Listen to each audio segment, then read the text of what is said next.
Hey everybody, welcome back to another week.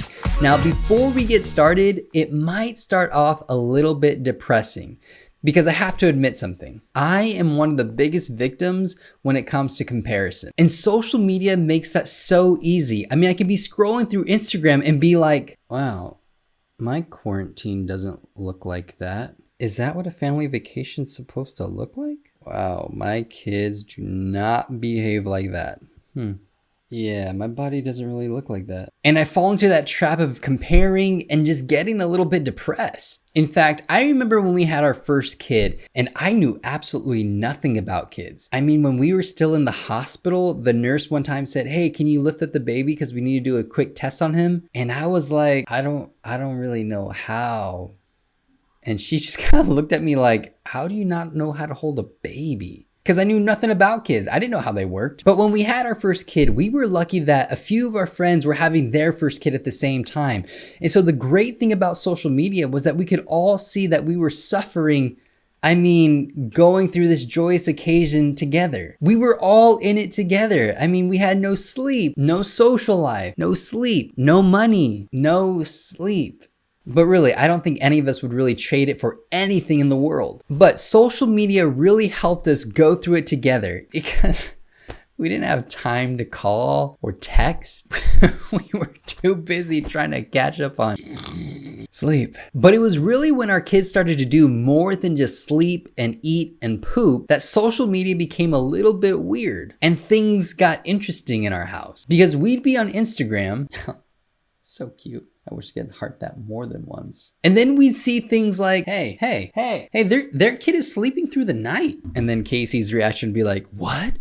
What are they, were they drugging their kid? How are they doing that? And then we'd see more things like, wait, this baby's crawling already. I mean, we could have seen anything on anyone's post about their kid and we would have questioned if our kid was all right. Their kid could have been driving a semi-truck and we would have been like, what? Why isn't he doing that already? I mean, really, we were just kind of crazy, probably because of the lack of sleep. But slowly this comparison game started to weave in and it started to stir up a little bit of trouble. It started to stir up a little bit of doubt. But I've also felt this with my faith. When I look at other people, I compare myself to them. And when life doesn't look as good, I question if I'm doing this right. I mean, have you ever asked questions like, my faith doesn't look like that? How are they able just to talk to people about what they believe? How are they able just to ask questions? Why is it that they always seem to be so happy? And then I think we all have this kind of conclusion in our head that maybe we're doing something wrong. And this is really what this comparison game really brings out of us. This fear that we're doing something wrong, that we're not doing enough, or that we're missing it, or that we just don't get it. And because we're missing it and because we don't get it, we look at other people and say, maybe the reason I'm not happier, maybe the reason why my stuff's not together is because I'm just not good enough. And isn't that what we all want? Don't we all want to be happier? Don't we all want our stuff together? Yeah, of course we do. But in the mix of doing that, don't compare yourself to other people. And I want you to remember this simple truth, that God is for you. And this is really the greatest encouragement you could ever get, that God is for you. Again, imagine that someone is for you and not against you. And this someone is the creator of the universe, the guy who created everything out of nothing. And this encouragement from God should be the greatest catalyst for you to be an encourager to others. Think about this for a second. Just try to picture this, that God is smiling so hard at you right now. Yeah. About to smile so hard because I love them. And I know this is hard for me to even grasp because I know what I look like on my best days, let alone my worst days. When I'm super unloving to my wife, when I'm super short with my kids, when I just don't want to deal with anybody. And despite all those things, God still smiles so hard at me because he's for me and not against me, because I'm his. And I have to tell you and be honest that on those days when I'm having bad days, it's really easy for me not to be encouraging. It's really easy for me to continue to be unloving and look at my wife and say, well, these are the reasons why I can unlove you. This is how I'll nitpick at you. These are all your flaws. Or it's really easy for me to be impatient with my kids because they don't listen and I'm tired. And it's really easy for me to not want to hang out with people because, well, people don't always do what I want them to do. Just do what I want you to do, people. Stop doing what you want to do and just do what I want you to do. But the thing that I have to come back to, the thing that kicks me out of those funks, what helps me really love other people is knowing that fact that God is for me, that he's smiling so hard at me, not because of the things that I've done or haven't done, but because he loves me, that I am his. God is there encouraging me, saying, you are still loved. You are still lovable. And I think it's going back to this fact and looking at this truth that people were able to do amazing things. I think of Noah in the desert building a boat, and people would look at him crazy and say, Noah, you're building a boat in the desert? You're insane. I mean, how was Noah able to build a boat in the desert? I would think after 7 days of working and people calling you crazy and like, this isn't going to happen because we're in a desert, I would kind of give up a little bit inside. Or I think of Moses. This was a man who killed a guy, went on the run, and yet God still chose him to deliver his people from Egypt. I think the reason they were able to do that was because God was encouraging them and saying, you are loved. I am for you, not against you. I want to take a second to look at Exodus 3. It's where Moses is met with God at this burning bush. And basically God is saying, listen, Moses, I am choosing you to deliver my people out of Egypt. And there's this whole conversation that goes on. And Moses is like, I don't know if you know who I am, but I'm not that great.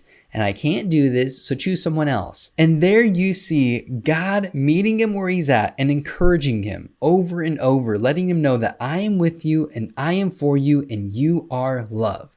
But Moses said to God, who am I that I should go to Pharaoh and bring the Israelites out of Egypt? And God said, I will be with you. Moses said to God, suppose I go to the Israelites and say to them, the God of your fathers has sent you. And they ask me, what is his name? Then what should I tell him? God said to Moses, I am who I am. Moses answered, what if they don't believe me or listen to me and say, the Lord did not appear to you? Then the Lord said to him, what is in your hand? A staff, he replied. The Lord said, throw it on the ground. And when he threw it on the ground, God made it to a snake. And he said, this is how I'll prove it to them. I'll do these kinds of miracles and signs because I am for you and not against you, Moses. Moses said to the Lord, pardon your servant, Lord. I have never been eloquent, never in the past, nor since you have spoken to your servant. I am slow of speech and tongue. This one really hits home to me because if you know me at all, you know I can't read well and I don't speak very well and I stutter and I have an accent. The Lord said to him, who gave human beings their mouths? Who makes the deaf or mute? Who gives them sight or makes them blind? Is it not I, the Lord? Now go, I will help you speak and will teach you what to say. Again, God is there encouraging him every step of the way. Don't worry, Moses, I'm with you. I'm for you, not against you. If you think you're going to get a way out of this, you're not, because I'm the God who created everything out of nothing. But yet, Moses still tries, and I love what it says next. But Moses said, pardon your servant, Lord. Please just send someone else. If I'm honest, and I think if you're honest too, on your worst days and even on your best days, you sometimes don't feel enough, like you're just not qualified. But I think that's the point. And I think this is why God is so good, because we live in a world that's very opposite from God. Because we live in a world that says, listen, if you are qualified, then I'll love you. Then I see why it's worth investing in you. But when God looks at us, he says, you're not qualified. But because I love you, that qualifies you. So my kid has this collection.